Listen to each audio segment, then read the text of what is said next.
Haere mai! Welcome, everyone. Please excuse my bereft nature. There was a bit of a technical issue, but I think we're live. So, thank you, everyone, for joining us for the first City Talk of 2025. You'll notice we're in a brand new venue. We're in the Michael Fowler Centre. And as such, I need to run through some new health and safety protocols. So, quite... lost the word, quite appropriately, I'll start with the earthquake procedures. So in the event of an earthquake, drop, cover, hold, and when the shaking stops, I guess we'll all, leave. So there's an exit here, and there's an exit the way you came through, and the, if we all wanted to catch up afterwards, we go to the top of Cuba Street.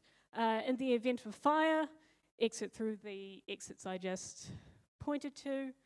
Same procedure. Tsunami, I reckon, the terrace is probably the closest hill. So we'll all, have a bit of a race there. Sally's been training. So, right. And now to some thank yous.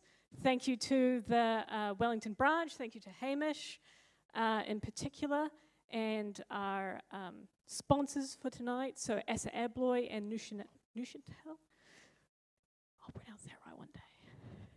They make live streaming possible, and we are so very grateful to them.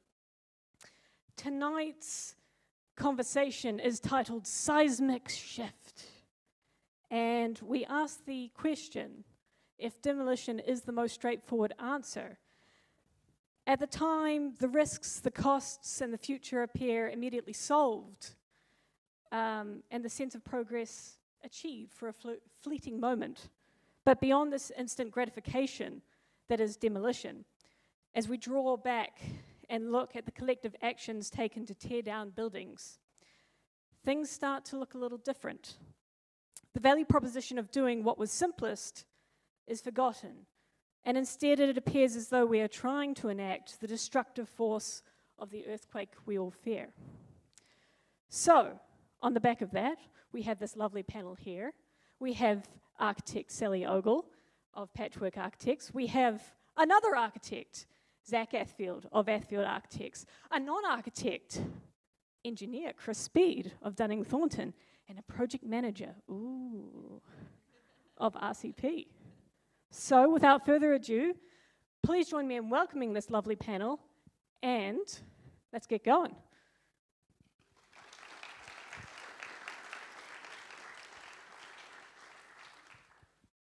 All right, I'm actually going to start with a little bit of a disclaimer up the top. Wellington's a small town, and the construction industry, as you probably all know, is even smaller.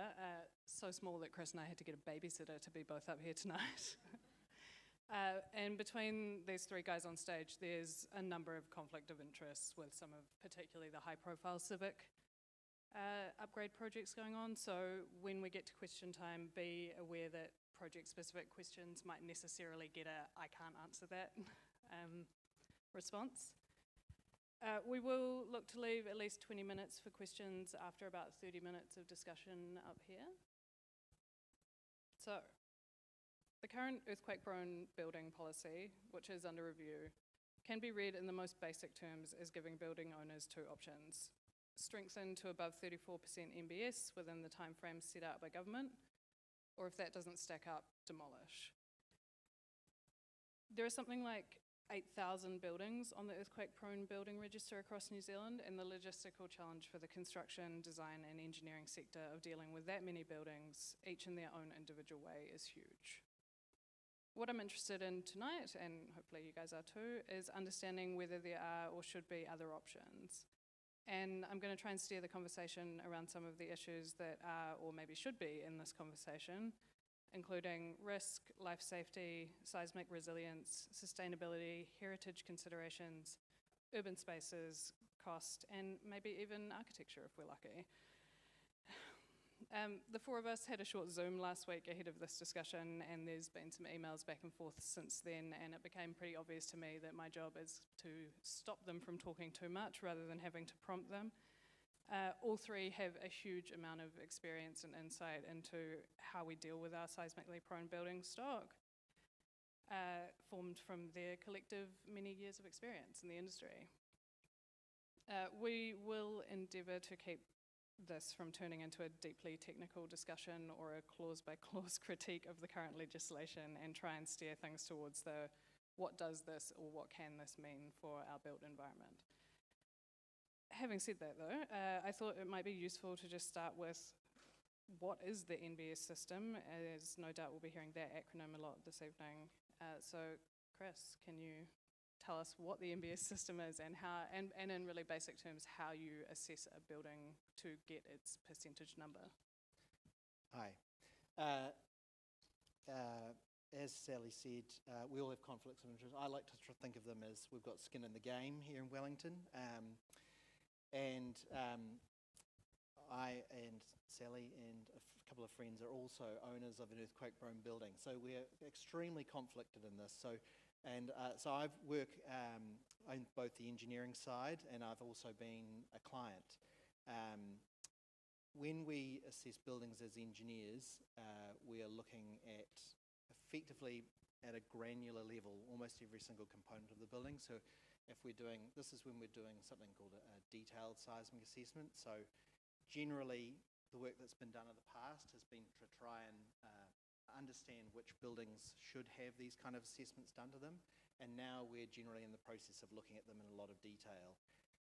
What that means is assessing every single component of a building, its columns, its floors, its ceilings and to a certain degree services, primary and secondary structure against the current code and as individual components, and we're looking at it against the earthquake that we design new buildings for. So what governs that number? Yeah, so when you get a number at the end of the day from this detailed seismic assessment, you're getting effectively the lowest number. So if you have a brick building that has a parapet on the front of it, but the rest of the building is reasonably good, it could be 70 or 80%. The parapet that might be 15% will be the number you get at the end of the day.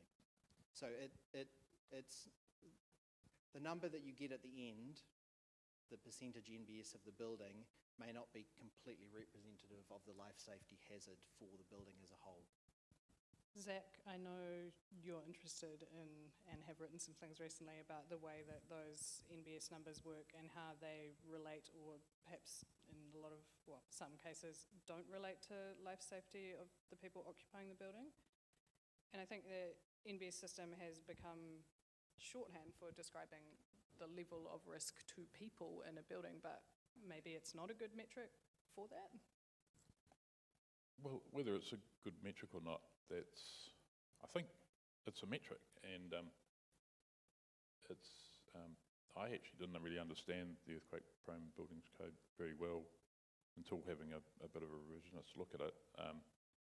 But when you read it, if you read it as a lawyer would, it's pretty clear, and it's a tool to assess whether your building should be looked at to determine whether it's life safe or not. And it's set a number, which is an arbitrary number of 34% of NBS, and NBS is a very complicated thing, as Chris has just described. But that's it. If you can demonstrate that your building is 34% of NBS or greater than, you have a non-earthquake prone building. That doesn't mean that you have a 34% of NBS building. That means you've complied with that part of the Act. So I thought that was something that hadn't really occurred to me before.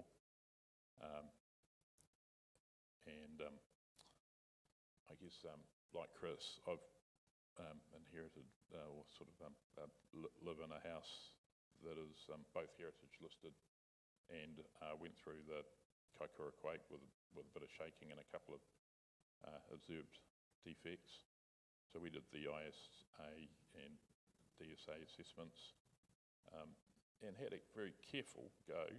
This was us being conservative, looking after ourselves, landowners, about how to assess that building. And we assessed it as non-prone at the end of that, by various exemptions and by abandoning a couple of bits that we didn't think we wanted to be in anymore, which was a very useful thing back then. And I just don't know if other people do the same thing. I think it's kind of interesting to start looking a little bit past the legal requirement of the NBS upgrade versus what is best practice, what is safe. But we also probably can't talk about any of that without talking about how much stuff costs, right? And that, I would say, is the most difficult part of the whole thing. We're doing these building upgrades in a country that has very high construction costs currently, and also where property is most people's main asset and a way in which people expect to build wealth. And maybe I can bring you in here, Scott, to talk about some of those interrelated issues around cost and capacity and how we might better address that side of it. Yeah, so I mean, we work on quite a few of especially the larger buildings around town, and just trying to make these seismic strengthening schemes stack is extremely difficult. You look at some of the big projects that are currently underway now, and the kind of numbers that you need to make a strengthening scheme work to a high level is really quite tricky. This kind of the reflected side of that is also from tenants or from building owners' point of view, is how do you return that investment into those buildings?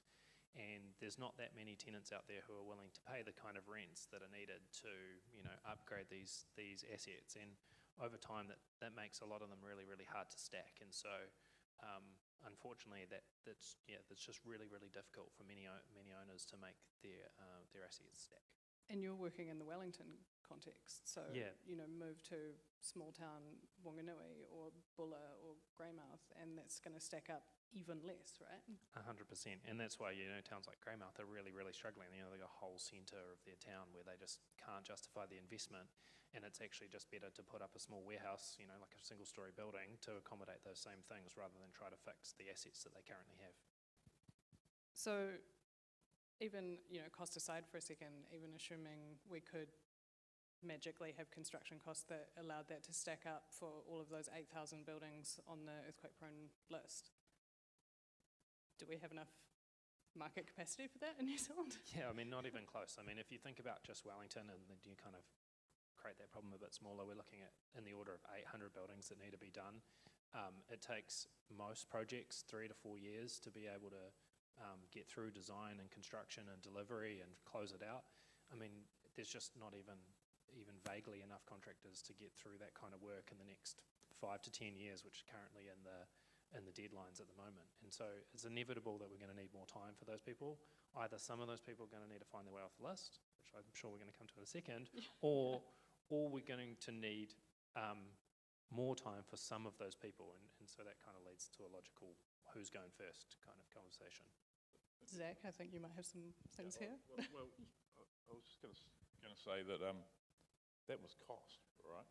And in architecture, we think of value, which is more, it's the condition that you start with. So, we know that we go through construction industry cycles, and building a new commercial building to the current standard is actually very costly. So, seismic upgrade is similarly costly. And we talk a lot about risk when we talk about earthquakes, but there's a big risk element that people have. We've sort of walked our way down an alley and mugged ourselves, really, because all of the buildings that had value before things got too costly are now liabilities. So that's 100% risk that you've lost value, which, when it gets to the point that we've defined a solution that's unsustainable, our legislation has taken value out of valuable things. And then there is no way to finance that, and particularly not at a stakeholder level that's a public stakeholder level. And then on top of that, I was always brought up in kind of our practice has strongly believed that one, we love doing new buildings, but they're always contextual, so they're only useful in a civic environment where they can respond to the neighbours. So neighbours are very important. And two, adaptation of buildings are usually very successful, very interesting, and very valuable projects. And those have become very hard to do. So it's a problem. I mean, that sort of brings to the question of how do we get some buildings off the list? Or how do we change how we look at the risk there? Yeah, I was going to say, there's this kind of dichotomy that, you know, we either strengthen or we demolish. But the other reality of the demolition side of it, and it speaks to that we lose this value, but the cost of construction of new is even worse and more expensive than fixing these things. So the problem is not so much affordability to strengthen. It's still generally more affordable to strengthen than to build new. It's just we can't afford to do either of these things. In the scale that we're talking about. In the way we're currently approaching it. 800 buildings doesn't sound like very much if you're thinking about how many... 8,000. Sorry, no, in Wellington. Oh, in Wellington. But in the scheme of, you know, townhouses that might get put up. But these are you know, the buildings that are in this list are substantial buildings. They are on all through the CBD. The cost of construction in the CBD is much greater than it is, say, in Upper Hutt or in Porirua. And so, you know, the magnitude of this work, the number of buildings that are built in Wellington, you know, CBD on a yearly basis, well, at the moment is probably pretty close to zero. So at the rate we're going at the moment, you know, we'll be looking at kind of Wellington water levels of replacement in this, you know, 600 years at the current rate we're going. So there does need to be something to be done. And I guess that also, you know, ties in to maybe another question is, we can't, you know, it's still cheaper to do some adaptive reuse. On the whole, it's going to be cheaper to retain. And, you know, what about sustainability? That's another part of this equation too, is that demolishing buildings because they don't meet a particular risk threshold is also throwing a whole bunch of stuff in the literal dump, in the bin. And that's not great, right? Like, I was going to say, someone in our office sent round a film a few years ago called Hometown, Boomtown, which I decided to watch again last week, knowing this was coming up. And it's sort of the life of my my career, really, that I recall that 1983, I would have been 13, maybe 200 to 300 masonry buildings and old concrete buildings got knocked down in a boom, and all of our reinforced concrete building stock up the terrace and Lambton Quay and down the Golden Mile was erected in a hell of a hurry, and then they ran out of money. Right about now, at the point this was built, and that left vacant sites for 20, 30 years, a horrible hangover for a lot of people. There was a stock market crash and there was a recession. But that was the whole city CBD rebuilt 50 years ago, and our current legislation, although technically it doesn't say there's a problem with any of those buildings, has put them all in question, really, along with all the buildings that were left. And my experience was that in the hangover period, once the boom and the crash had happened, people started looking at the buildings that they hadn't knocked down and figuring out that they were actually the more enjoyable ones to be in, live in and work in. So there's apartments going into Hannah's, Shed 21, adapted buildings up on the university campus. All of those are sort of quite magical projects and have lasted the test of time. Were done with sensitivity and an awareness of what the value of that fabric was. So it's possible to do.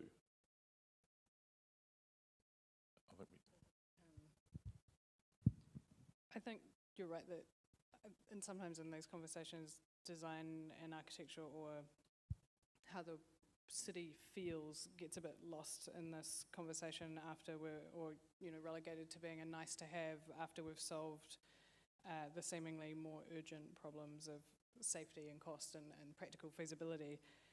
And I guess it's something I've been thinking about a bit recently, as there's been some high profile, I guess, individual buildings that are being discussed in the media, including the building we're sitting in right now, some of the other buildings around the civic precinct that we're in. And I think there has to be a strategy for how we approach those things at an urban scale, and not just at each building as they kind of pop to the top of the list. It feels to me a little bit like an ambulance at the bottom of the cliff kind of approach.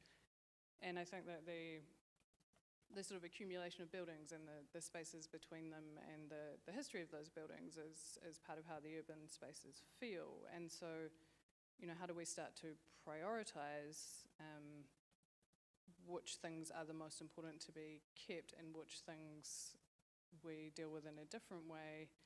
And I know, Scott, that you have some thoughts on sort of prioritization of how we start dealing with that building stock.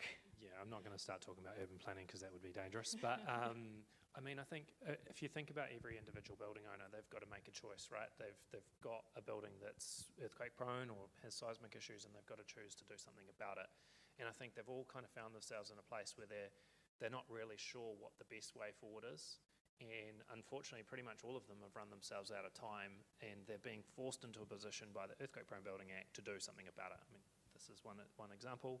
And most of those deadlines were coming up in 2027 and now coming up in 2031, which is a nice reprieve from the minister, and I'm sure all those building owners have appreciated that. But as we kind of touched on before, there's 800 buildings that need to be dealt with in Wellington in this foreseeable time frame. And it's inevitable that some of them are going to need more time. And probably the best way to do that is to take the ones that are the most dangerous, those ones that are genuinely risk to people, and do them first, and take those ones that are much further down and much less of a risk, and you push them further down the time frames. I'm not talking 5 or 10 years, but talking 20 years time. Or even some of the ones that are right at the bottom, potentially not even considering them anymore. And I'm sure Chris is going to talk about acceptable seismic risk in a second, but there's definitely buildings out there that you wonder why they're even on the list. I personally use the fish and chip shop close to my house. I don't know why that's on the earthquake prone building list. Someone else uses the Nio Tennis Club. I think Zach just mentioned the Kandala Rifle Range.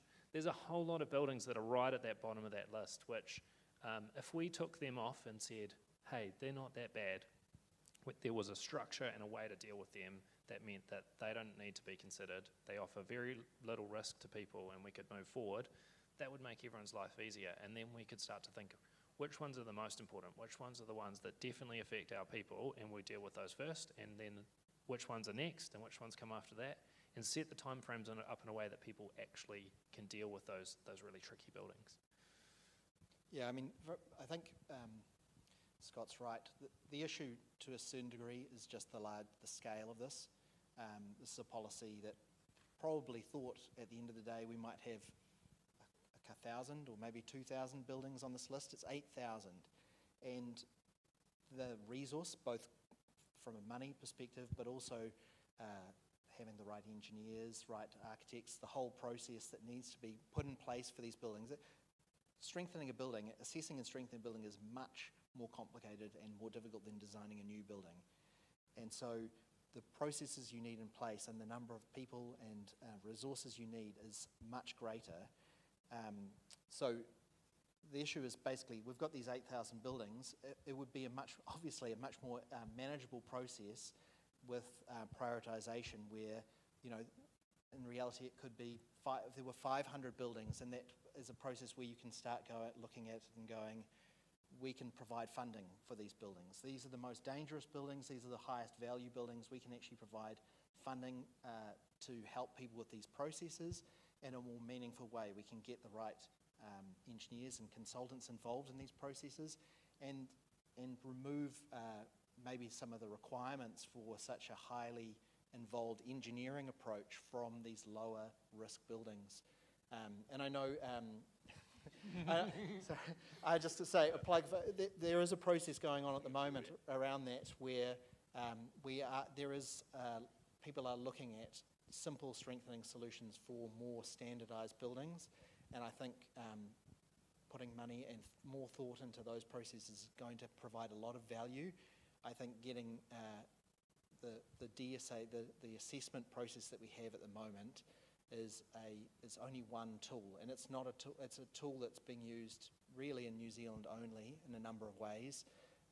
There are more targeted approaches where you just look at one individual aspect of a building that has been shown to fail.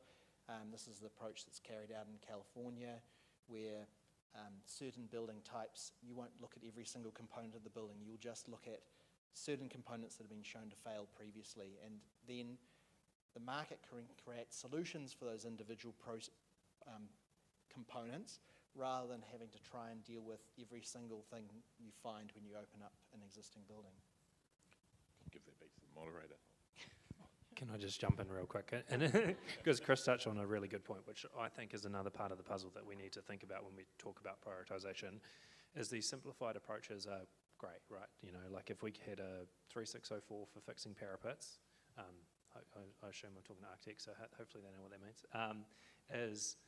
that would be fantastic. But I think also if building owners had a way to de-risk their buildings in a different way, that they would have better answers of what they could do next. And so if we took a building that, say, had one particularly dangerous stairwell that's at the back of the building that could fall down, if you stop people going in the stairwell, that's as good a solution as fixing the stairwell, right? You know, no one's in it, no one can be there.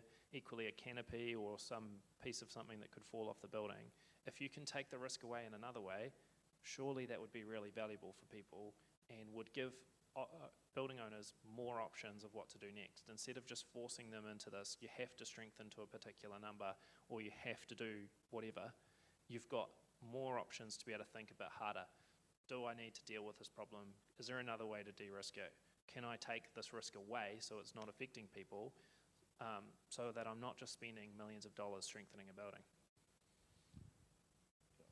I was going to say, when Chris was talking about unbelievably complicated re-strengthening a building, that's our experience as well. We've walked into projects where,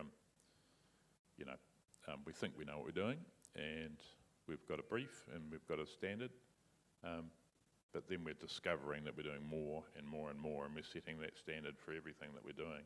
But that isn't actually what the legislation that triggered the intervention asked for. It asked for us to assess the building on a certain measure, decide whether it's prone or not, and then do what had to be done to fix it, not redesign a building to a new standard, which is, it's a good practice when you're doing a really kind of heavy intervention on a really important building, but it's not required by the law. And I think we've sort of talked our way into it, a little bit of mission creep. We've done it on other parts of the Building Act as well. We all overreacted to leaky buildings, probably, with some really strange details that we have to do now, where we knew more simple details would work before, but we can't get consent for those anymore. All of that's added up to cost inflation. So I think there's a role for MB and a role for the industry to support owners and developers to be able to actually do what they need to do, not what we think we heard that you thought you wanted to do, or whatever it is. Or maybe just not the best practice every time, or not the gold standard. Something that's good enough. Yeah, sometimes. Well, actually, good enough is best practice, because that's what we're supposed to be doing. We're not supposed to be doing better than we have to. And I think there are some levers out there that mean that we are doing better than we have to. And we were talking about this a little bit before we started the panel, is that some of those financing and insurance settings are meaning that people are strengthening their building to maybe 67%, because that means they can borrow against it all of a sudden. But when they really need to, from a legislative perspective, 34% is fine. Yeah, I mean, that was the example I can give on that is our own property that we Personal purchased, experience on that one. where we couldn't take a loan against the property because they would force us to strengthen it to 70% within 6 months, and so we ended up having to take, and this is the, we had to take a loan out against our own properties to purchase an earthquake-prone building, which might speak to a level of insanity. This is probably just speaking to our own stupidity and Yeah. not to a nationwide problem. But it's right. There are a lot of levers, and government lease tenancy requirements and things like that have driven the requirement up. And a bigger number always does sound better. The thing is, with some buildings, it is very impractical to actually get them up to, being able to assess them against current code, because they're not modern buildings. They haven't been designed in the way that engineers assess buildings, because we assess buildings in a way where we need to understand them, because we're effectively taking responsibility for their performance. And we all know as structural engineers that people are going to be disappointed with the performance of these buildings once there's an earthquake, because earthquakes are random. The Kaikoura event caused and required the demolition of a number of buildings that were relatively modern, and Cuba Street looked perfectly fine, and people would just say, well, the engineers don't know what they're doing. I'd say sometimes we may have forgotten a bit of the randomness of these things, and as Zach says, the DSA, the assessment processes which have been put in place and have become the standard for how buildings are assessed, are only one way of assessing something against assessing seismic risk. But as engineers, the ones who have to sign on the dotted line, it's really the only tool we have. And until there are other tools put in place that may be more prescriptive or simplified or remove us completely from the process, there's not a huge amount of, that we can do.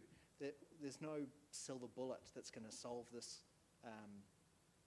issue by coming up with an affordable solution when there wasn't one. Nothing's going to turn up in 5 years' time to solve this from an engineering perspective. Pushing the timelines down the road by 3 to 5 years, the construction is just going to be more expensive then. So it has to be dealt with at a fundamental level, really. If earthquakes are random and maybe seismic upgrades are not good value for money, would that money be better spent addressing other risks? And maybe this is a sort of council-specific question, I suppose. It's with the city's money, instead of upgrading our seismically prone building stock, should we be addressing climate risks or looking at other ways in which that money might be better spent for a more immediate and tangible benefit rather than a possible benefit in the face of a relatively unknowable risk? Scott? Well, I might speak to this slightly, because I really, as a structurally, the reality is there is a significant and major seismic risk to Wellington. We all understand that, and the reality is that we do need to deal with these things probably in a reasonably robust way. Wellington is relatively unique in New Zealand in its relationship to a major fault, and there's the Hikurangi subduction zone just further up there. I think the way a lot of us engineers think about it is it's not that we can just magically hoping that it's seismic prone buildings and this whole process is just going to disappear. But if you had a prioritisation, then more resource can be put into the places where it's needed, like Wellington, and then some of these buildings that potentially are a lower risk, if they're removed from this process, then we can really deal with the ones that are a higher risk, and we can potentially come up with better processes to manage the risk to the public from some buildings that may not be able to be upgraded to very high levels of code. Yeah, and I think I probably echo almost all of that. The question about where money goes for safety is 100% valid, and there is a whole lot of other places that we could be spending our money to Or keep not people even just for safety, you know, if you Yeah. say, well, what if we spent that on social housing, or what if we spent that on the pipes.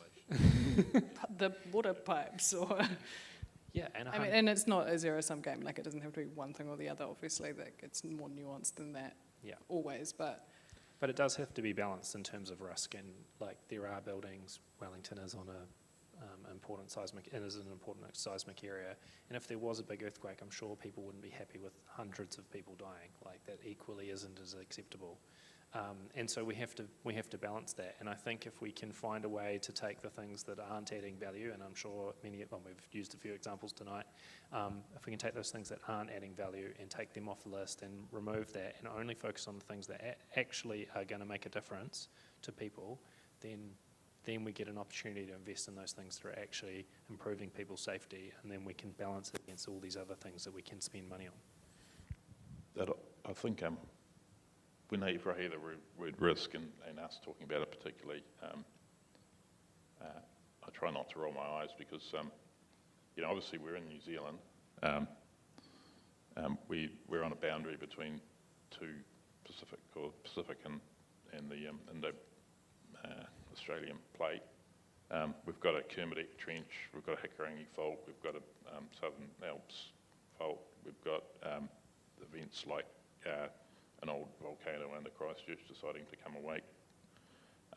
Things happen, and risk is something that we, if you look at it, it gets bigger and worse. And I keep going back to the fundamental thing is that a well-intentioned act to help us manage risk and help us determine how to best look after our valuable buildings has resulted in 100% loss of value. Huge risk straight away, boom.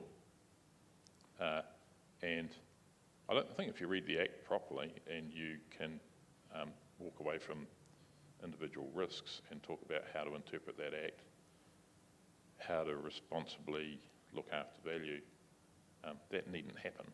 So, and I think Chris is right, it's unfair to send any one particular professional into a building project facing down a client or a tenant and ask them to assess the risk and come back with a verifiable answer, because that's the Building Act's job, and it's already made a call. We tend to interpret it conservatively because we are all hopefully quite sensible, conservative people.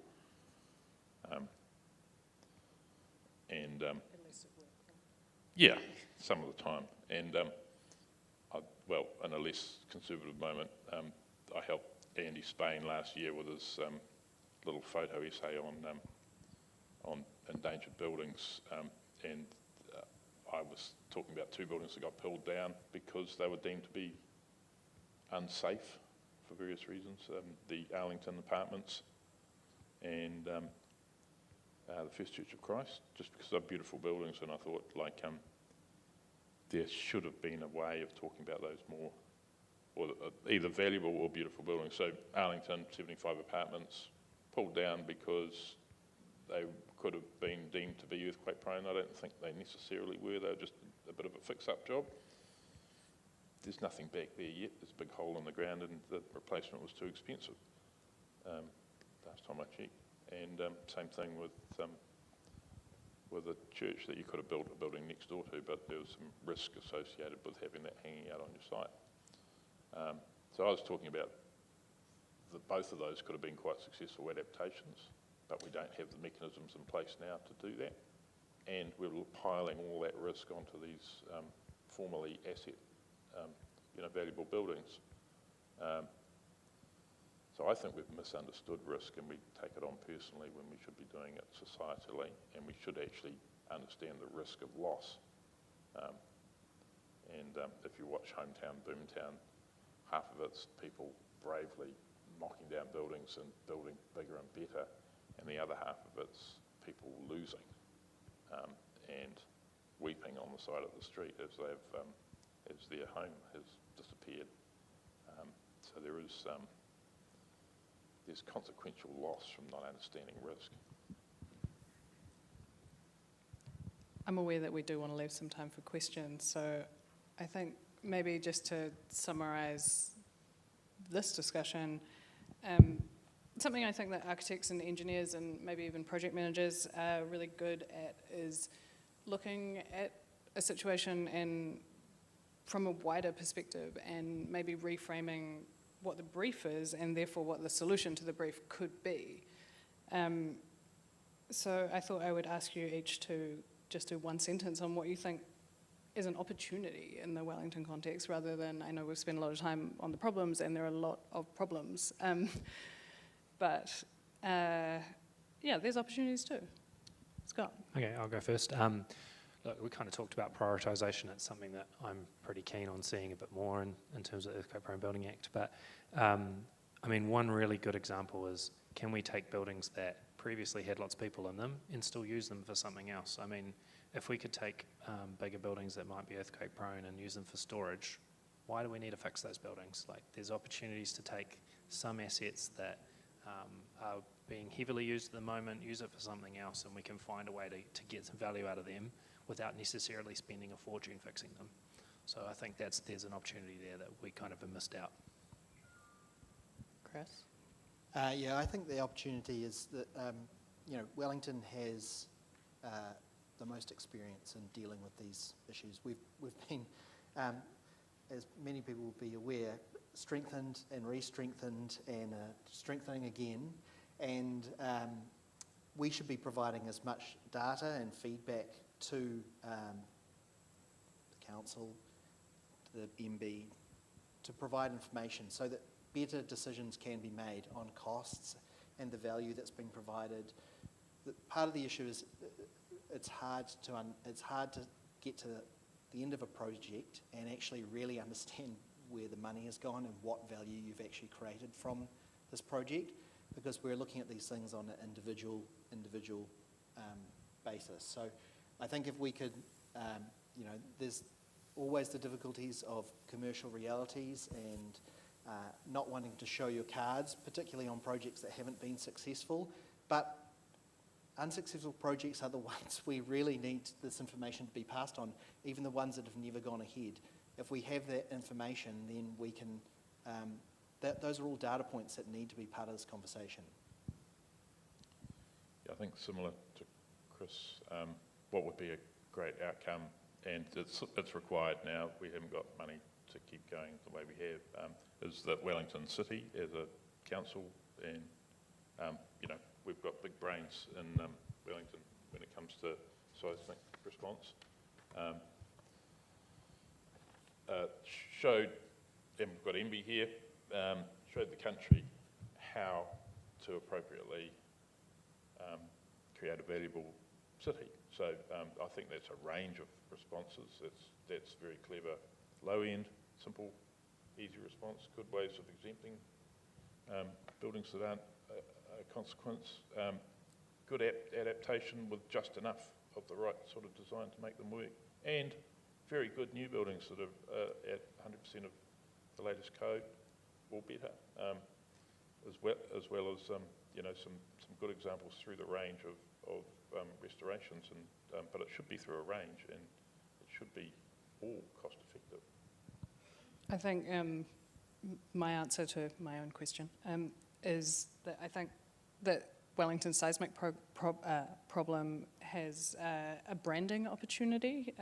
There's often talk in New Zealand about pivoting to tech and becoming a knowledge economy, and seismic engineering is pretty high tech, or it can be, and maybe we just need to get someone on the comms and do a better job of being like, instead of earthquakes being terrifying, it's a really opportunity to be a leader in like quite a high tech knowledge space.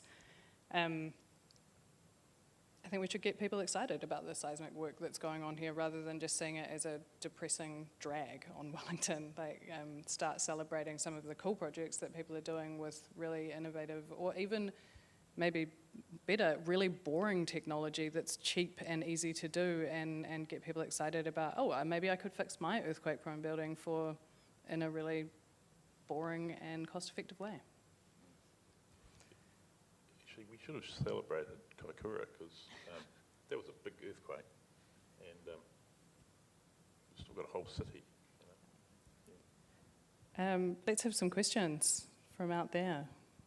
Is someone going to roam around with a microphone? Is that you, Tina?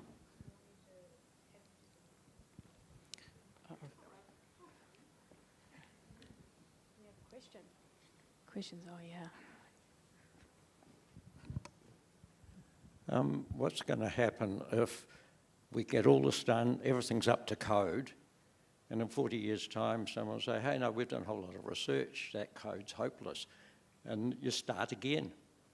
Like whatever the code was 50 years ago, the buildings now would have been totally up to code, but they're not when we get here, and so we're just going to leapfrog just on and on circle and on. around in a constant hamster wheel of bringing everything up to new code. I mean, we already have that problem. We've already had assessments done on the seismic hazard for Wellington and the whole country, and it is significantly greater than the, in certain areas, and the way it's been assessed, greater than the current code that we're assessing these buildings against. I don't think that's personally I would say it's not an excuse to do nothing, but we need to, it's really the code, that what they're trying to do with this thing is to provide a level of consistency. There are lots of different ways to achieve consistency, and this is one way. Getting this 34% as a minimum is one way. Another is to target specific things in specific buildings. So after, was it Christchurch? I think it was both Christchurch and then after the Cook Strait, so prior to Kaikoura, the Cook Strait earthquakes, there was a targeted assessment that went around requiring a review of non-ductile columns on concrete buildings. And that was an incredibly fast and simple process. And the great benefit was that because Wellington has always had a very high level of seismic assessment and seismic review, a higher level of quality and documentation that was actually available at the council, that that process actually went relatively smoothly, and not very many buildings actually required any work on them. So there's ways to achieve a consistent approach. I would say we have more of a problem of inconsistency than we have a problem of just a general problem of quality. Some buildings are far more likely to fail than others, and those include existing relatively modern buildings. Yeah. I was going to say that to a degree that question is symptomatic of the problem in that, well, for a start, the legislation says 34% you've got a safe building, and it also says that it's sheeting that to the 2017 NBS, not the 2027 NBS or the 2085 NBS. And I think what we've forgot to do is keep using that measure. So if we keep upgrading our code, there's no way an old timber frame villa that's been converted to a commercial premises is going to comply with 100% of MBS in the future, or even in the 90s.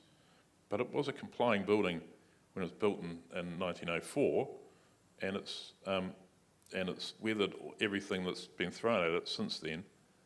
It isn't required to comply with future codes. It has a right to exist. And the Earthquake-Prone Building Act does say that if it's eligible, it shall be assessed, and there may be an answer to provide. But it doesn't change the fact that it existed and that it was, existed in its time period and has in-service history, and a whole lot of different ways you could assess it.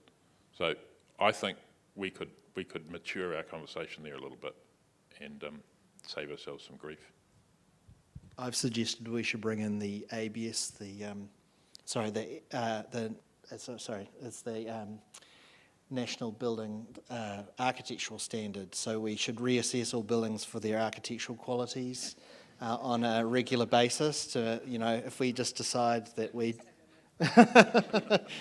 we've gone away from POMO, so then we have to take all the cornices off our buildings, and yeah, that's right.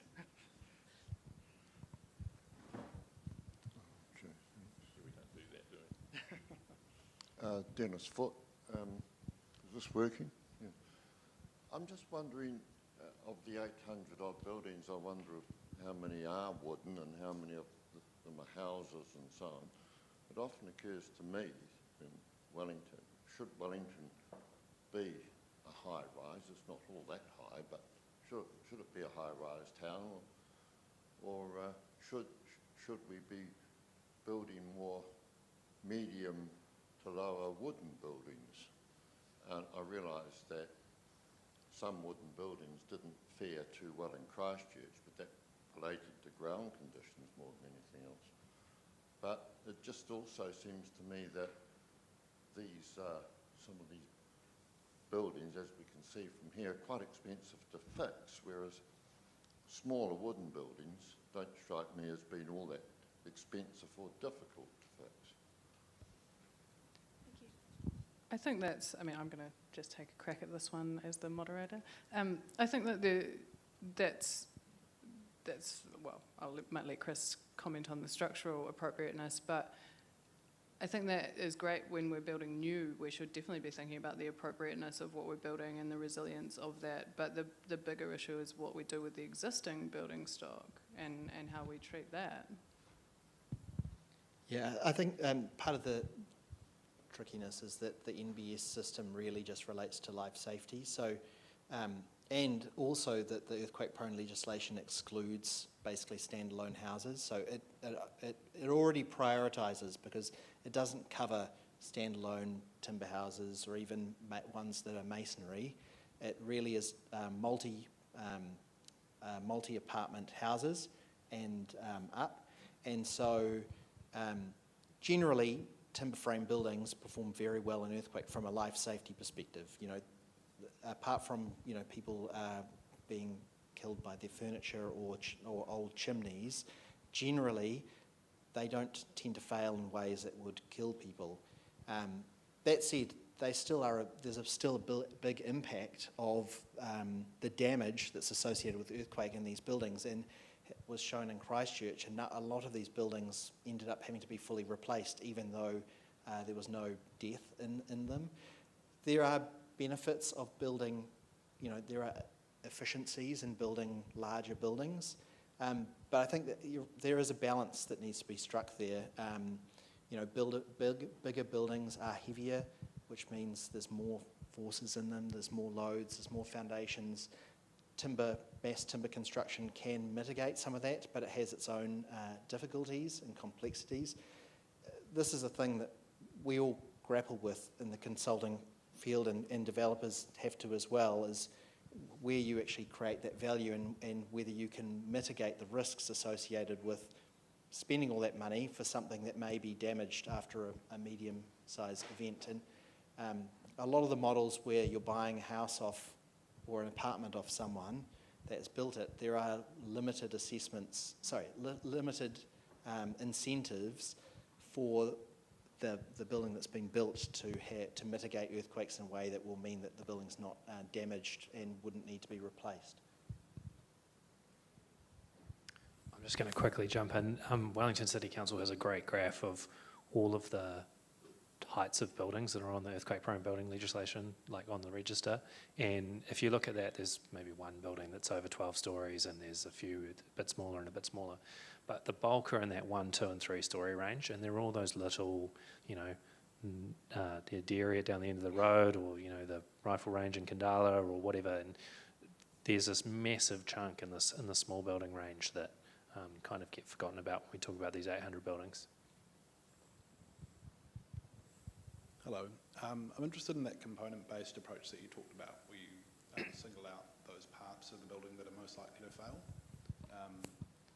Is there like an idea that if you focused on maybe 5 or 10 high-impact areas, that you could achieve a lot of the aims of life safety while maybe making it a lot simpler to comply, rather than doing that whole DSA thing? Yeah, I think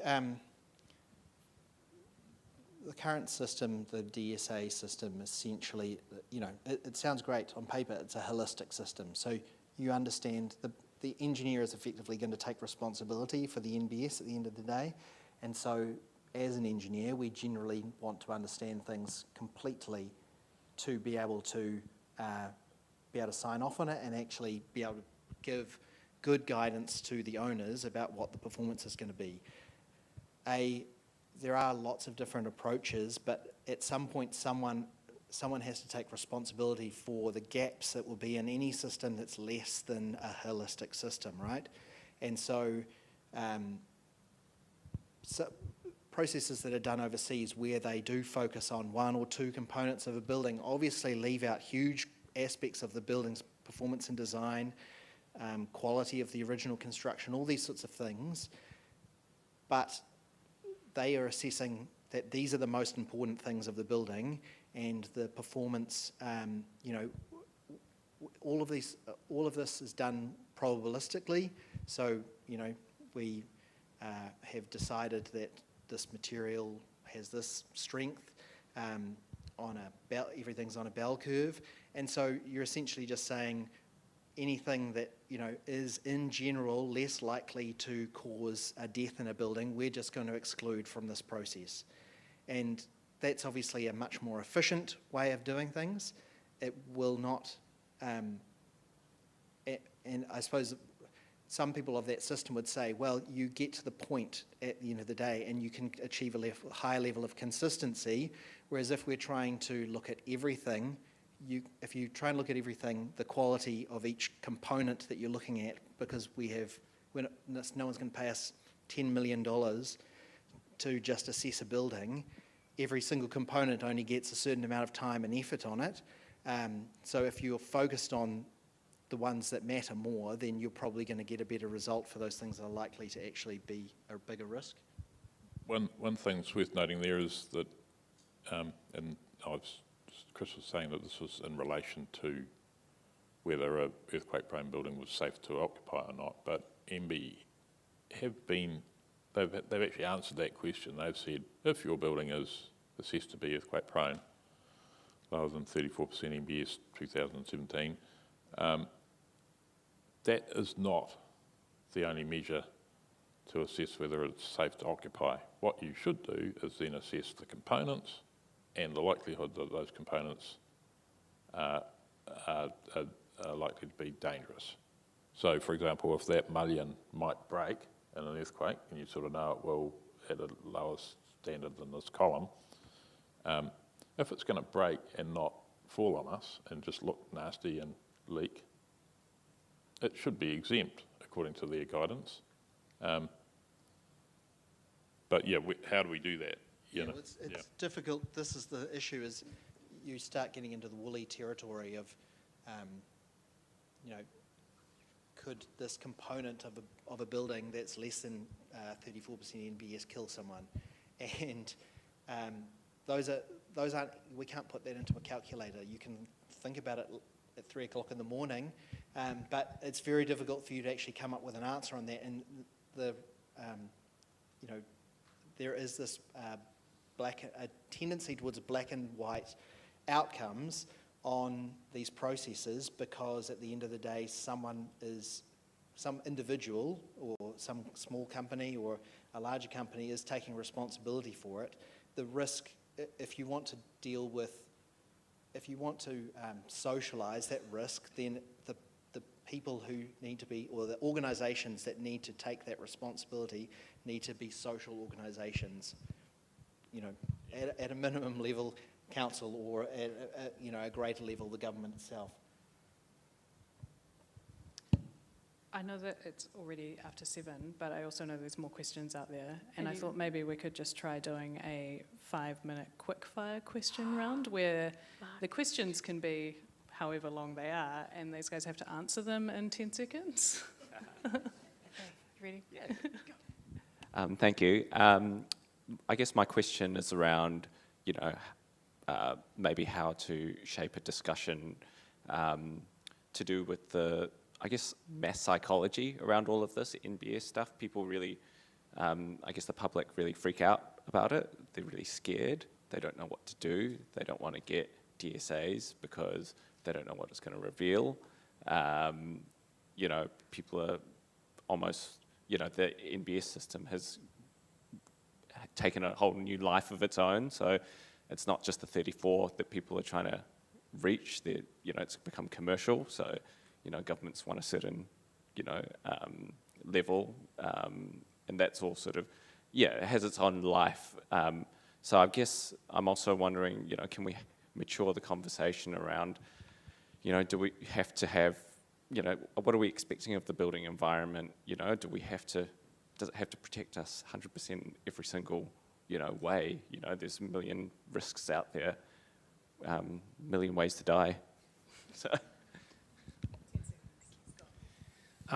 The maturity thing is really, for me, is the building owners. Like, how mature can they be? And like, we deal with people who don't have much understanding in the space all the way to the other end of the spectrum, and it's really hard. You basically got to try and sit with them and improve their knowledge base. But I think people are heading in the right direction. Like, positively, a lot of people, especially in Wellington, are understanding that, and that conversation is definitely maturing. So positive, but like, you've really got to work pretty hard to make people understand what this actually means. Yeah, I think to a certain degree the costs are driving this, and a lot of the easy buildings to sort out have been sorted, and we're left with all the hard ones. And so the hard conversations are going to be, these are the conversations we're having now, and there is a review going on by government about this at the moment, because we've kind of sorted out the easy stuff, and now we're trying to sort out the rest. So 3 things. 100% risk protection, that's just bullshit. So that just needs to go out there, that no one can expect that. Most of the public are probably quite comfortable with the risk. I think it's executives and boards that can't cope with it because they've got a mandate not to. So that they need to have the trigger, not necessarily the public. And the trigger needs to be the central government. They need to say, you are safe to make that decision. Your board members are not going to jail if it's 34% or greater. Thank you. Goodbye. Hey Sally and panellists, nice chat. Yeah, it's basically been touched on a couple of times with the recent questions, and it's like the prioritization of risk. You raise like comparing it to other sort of things in the ether, like social housing or climate change issues, and the sort of the accountability of this risk. People are designing these things. These are man-made objects that they can be linked to people's names. So, the council, I think we've been seeing things recently, buildings being pulled down because it's tied to people. There's a risk that people are getting. They can take it back to a thing where social housing, it's a little bit more obscure. People may be out of houses and they might be living on the streets, but whose fault is that? This is a very thing that you can pinpoint, and so it's charged in that way. So yeah, I think that's it's a big factor in this whole conversation. There's the risk of people dying in maybe a very sort of semi-likely event, but there's also the risk that people could be attributed with blame for these sort of things. So yeah, I think that's a huge part of this discussion.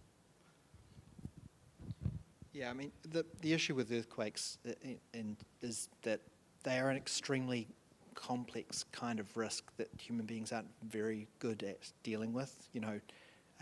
We try and quantify these things at a scientific level with probabilities and things like that, but when it gets down to the actual people having to do it at the end of the day, kind of all that goes out the window. So on the science side, they seem to think that they understand it quite well, but how it actually turns into policy and how it turns into engineering outcomes is it doesn't fulfill that that probabilistic average understanding of what the scientists understand at the high level.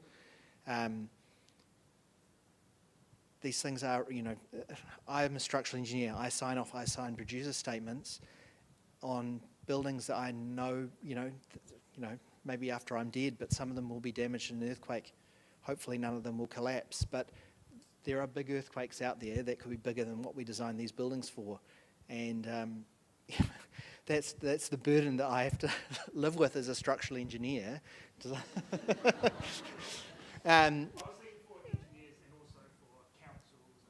Yeah, well, that's the thing. That we're all involved in that regulatory process. So let's go there. 140 years of record keeping in Wellington. No one has died in an earthquake-prone building. That's 150,000 people in those buildings every single hour of every single day for the last 140 years. The risk of dying in an earthquake-prone building, I think I saw on some sort of chart, same risk as waking up as a 7-year-old.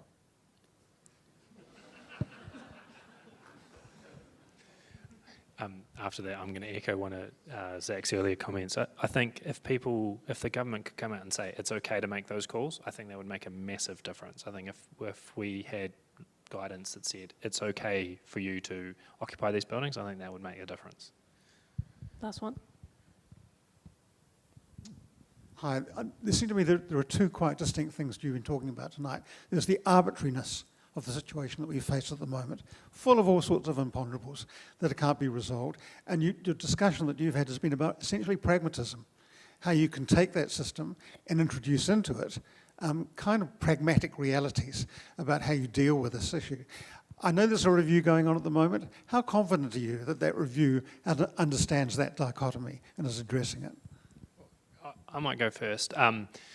Look, if I was in their shoes, I would say people is the most important thing. So how many people are going to be affected by this? And if the review sticks to that as a consideration, as its main consideration, it'll be okay. The worry I have is that it considers too much, it gets too watered down across too many different considerations and doesn't meet its overall purpose. I mean, for me, if we just said how many people is this building going to affect, that would almost answer 90% of the questions.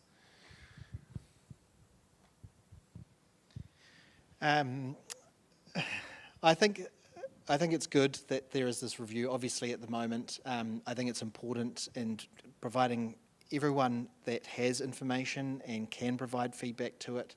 That'll be the way that any process that's going on is improved. I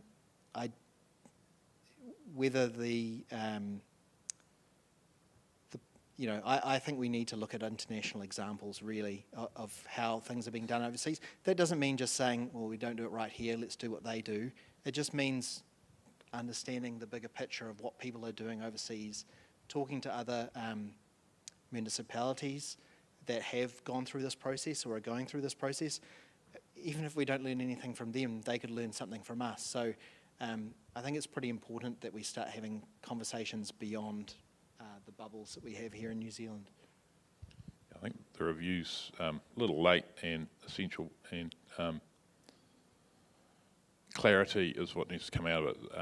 I've been practicing for a while now, getting pretty over it, and I didn't realise we've never really had a consistent response to how we've gone about these exercises. So different briefs from different clients, different responses from different engineers, different requirements from different architects. It's all over the place, and what we need is we need a very hard and controlled baseline that we know we're safe, and then we're complying after that with different things. So clarity. I feel like we'll leave it there. I don't know if that really solved anything other than to say it's even more complicated than you thought it was already. That sounds very accurate, yeah. Well, to wrap up, first let me start by thanking our panel. Thank you, Scott, Sally, Zach, and Chris. It's been amazing hearing the depth of your knowledge and experience, and to start to get a grasp of the complexity, though I will admit it's been rather overwhelming. And thank you to our audience. Thank you for your questions and engagement. I realised that I forgot to introduce myself. I'm with Te Kahui Whaihanga, the New Zealand Institute of Architects. We are the volunteer crew that bring you City Talks, and City Talks will be back again sometime in the future, so keep your eyes out. But if you are frothing for more architectural events, check out Fortuna Chapel. They have an Italian Design Day on the 21st of March. So now I invite you all to join us for some drinks and nibbles at the back of the room, and to join me once again for thanking our fantastic panel.